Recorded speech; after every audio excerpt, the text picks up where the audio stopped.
Everyone, it's Christina, Nomadic Stina, coming to you from my lounge in my SUV. That's what I call the second row passenger seat. This is going to be a bit of a rant video.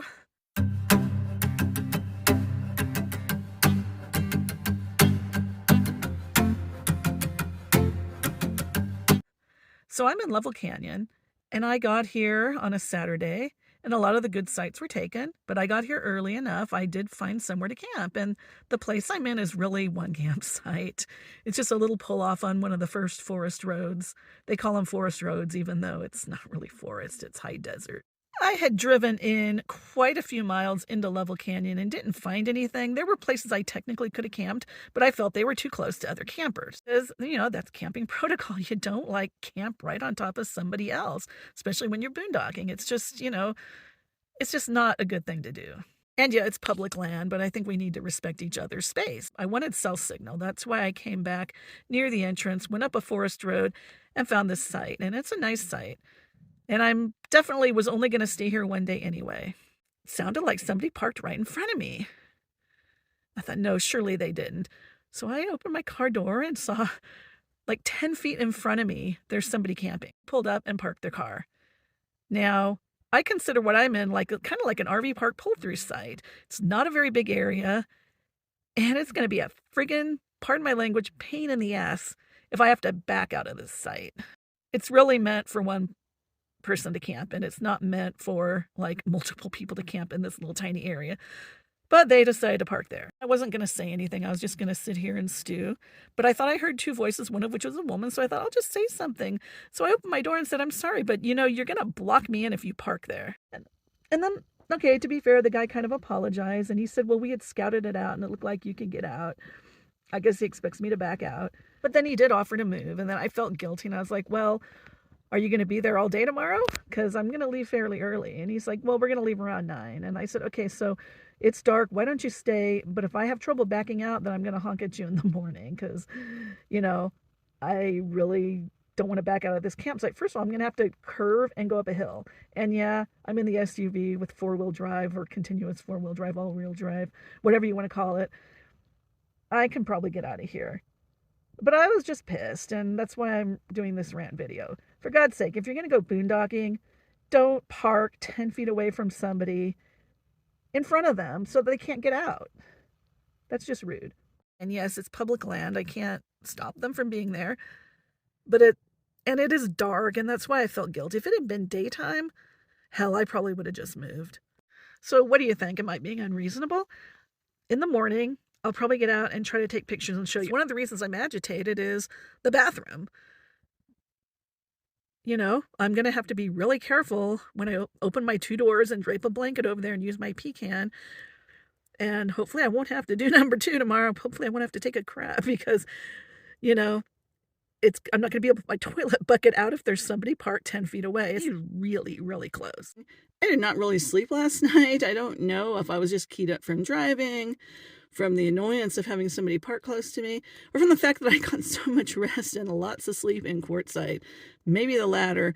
Periodic insomnia is something a lot of us women over 50 struggle. In my car, I'm going to turn the camera around and show you the car. Okay, it's more than 10 feet, but it is pretty darn close. Okay, there it is. And see, what I'm parked on is kind of like a little spur, a little semicircle of a spur. And so I came in from behind me, and pulled in. And my mistake was I should have pulled closer to that tree so that there was less room in front and behind me. And then maybe this wouldn't have happened, although I'm guessing it might still have.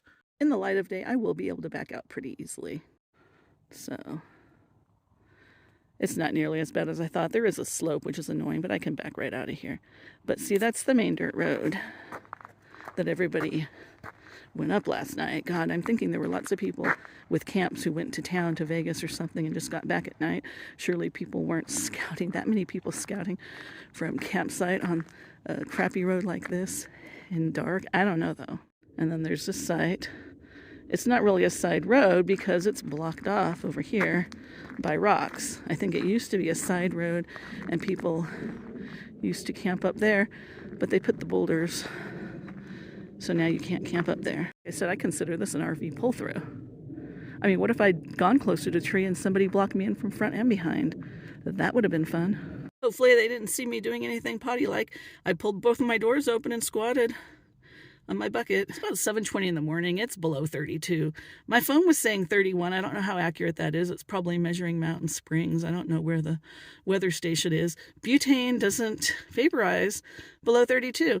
I'm sort of dehydrated. My bad for not drinking enough when I drove. My leg cramped up a little bit. Got some Gatorade powder, so I will be making myself up a big thing of Gatorade later. But I'm going to drive down to town and get coffee. Might do some laundry. And then I have a special surprise that I booked for myself. Since it was my birthday, I went online and I looked at the various places in Tacoma Hot Springs. I don't want to do the bathing at the public pool because of those little mites they talk about, but I booked a site at the campground. But instead of camping, I actually booked what they call a glamping cabin, which is just a single tiny room. Doesn't even have showers. You go to the shower house and bathhouse for that. But I thought it'd be nice to have an actual room to stay in to celebrate my birthday, one day late. And then I can soak and have lots of fun. I've never actually shown the entrance to Lovell Canyon.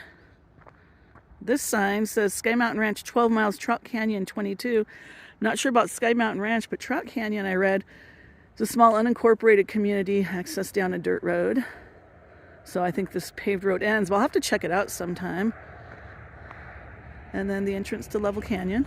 I might as well do a selfie right here and get back to my lovely heated seats, which were a luxury I did not have in that Transit Connect. Technically Vegas is closer, but I am over the hump to Pahrump. I actually placed a Walmart order last night for pickup so that I'll have some decent food to eat, some fresh food. Ooh, a salad. Haven't had greens for longer than I care to admit on this trip before I head to the Tacoma campground. I'd love to hear what you think. I need to stop and get a drink, though. Am I being unreasonable? Should I not worry that somebody parked that close to me on public land in a really tight space? Let me know what you think. Thanks for watching, and if you enjoyed this video, please consider subscribing to my channel, giving me a thumbs up, and comment below, and I will see you in my next video.